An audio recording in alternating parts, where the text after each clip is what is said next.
Mag-live akong gigilitan ko liig ko kung makauwi si Digong. Hanggang ngayong katapusan this year.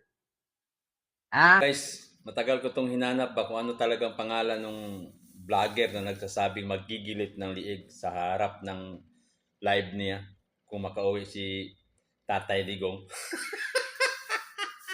O karo ngayon, Kate Garcia.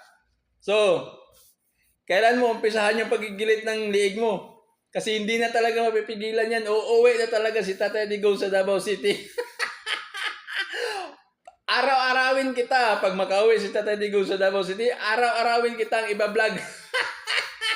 Tingnan natin kung totoo yung sinasabi mo, magigilit ka ng liig mo. Tingnan natin, dami mo ng kasalanan sa aming taga Davao ha. Yung tinatawag mo yung Davao na amoy tae. Sige, tingnan natin yung tapang mo boy. Kent Garcia. Kent Garcia. Malapit nang uwi si Tatay Digong kasi sabi ni Hanilet, hindi na talaga mapipigilan kahit sino pang mga bangagers ang pipigil dyan. Makauwi na talaga siya.